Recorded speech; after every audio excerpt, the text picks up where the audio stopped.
दुनिया के सबसे मशहूर मेडिकल जर्नल दी लैंसेट ने अपने 8 मई के अंक के संपादकीय में पीएम मोदी की आलोचना करते हुए लिखा है कि उनका ध्यान ट्विटर पर अपनी आलोचना को दबाने पर ज्यादा और कोविड-19 महामारी पर काबू पाने पर कम है।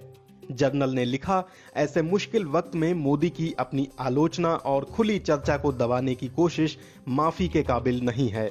रिपोर्ट में कहा गया है कि institute of health matrix and evaluation के अनुमान के मुताबिक भारत में 1 अगस्त तक कोरोना महामारी से होने वाली मौतों की संख्या 10 लाख तक पहुंच सकती है। लैंसेट के मुताबिक कोरोना के खिलाफ शुरुआती सफलता के बाद से सरकार की टास्क फोर्स अप्रैल तक एक बार भी नहीं मिली है। जर्नल के मुताबिक इस फैसले का नतीजा हमारे सामने है। अब महामारी बढ़ रही है और भारत को नए सिरे से कदम उठाने होंगे।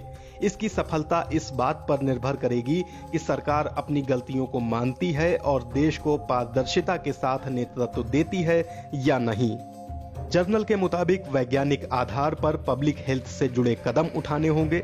लैंसेट ने सुझाव दिया है कि जब तक टीकाकरण पूरी तेजी से नहीं शुरू होता, संक्रमण को रोकने के लिए हर जरूरी कदम उठाने चाहिए। जैसे जैसे मामले बढ़ रहे हैं, सरकार को समय पर सटीक डेटा उपलब्ध कराना चाहिए। हर 15 दिनों पर लोगों को बताना चाहिए कि क्या हो रहा है और इस महामारी को कम करने के लिए क्या कदम उठाने चाहिए। इसमें देशव्यापी लॉकडाउन की संभावना पर भी बात होनी चाहिए। जर्नल के मुताबिक संक्रमण को बेहतर तरीके से समझने और फैलने से रोकने के लिए जीनोम सीक्वेंसिंग को बढ़ावा देना होगा। लोकल स्तर पर सरकारों ने संक्रमण रोकने के लिए कदम उठाने शुरू कर दिए हैं, लेकिन ये सुनिश्चित करना कि लोग मास्क पहने, सोशल डिस्टेंसिंग का पालन करें, भीड़ इकट्ठा ना हो, क्वारंटीन और टेस्टिंग हो, इन सब में केंद्र सरकार की अहम भूमिका होती है।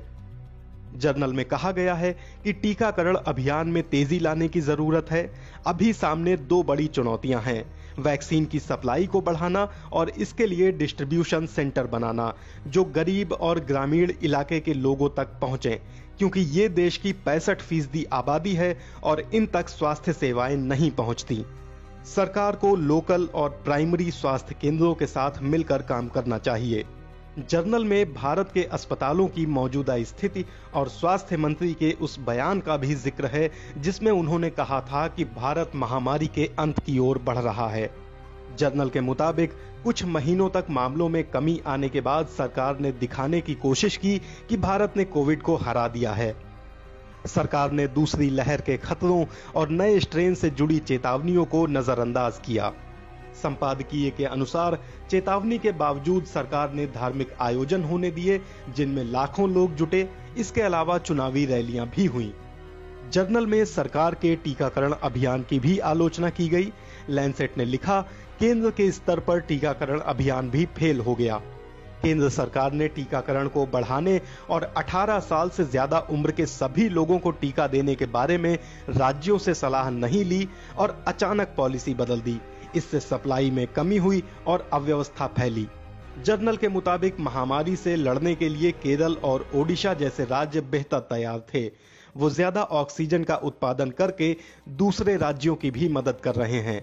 वहीं महाराष्ट्र और उत्तर प्रदेश कोरोना की दूसरी लहर के लिए तैयार नहीं थे और इन्हें ऑक्सीजन, अस्पतालों में बेड और दूसरी जरूरी मेडिकल सुविधाओं, यहां तक कि दाह संस्कार के लिए जगह की कमी से जूझना पड़ा।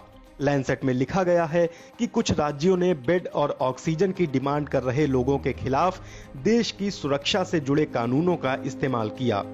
लैंसेट की इस रिपोर्ट का हवाला देकर विपक्ष ने सरकार पर सवाल उठाए हैं।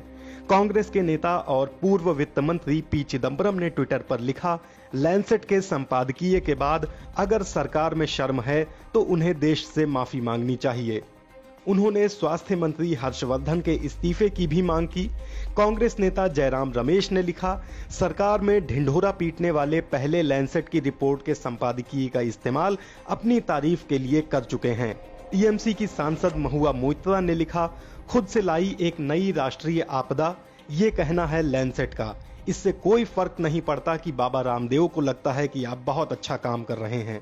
मुंबई कांग्रेस के ट्विटर हैंडल से लिखा गया है, दुनिया की सबसे अच्छी मेडिकल जर्नल का कहना है कि मोदी सरकार ने वायरस की पहली लहर के बाद ही जीत का ऐलान कर दिया।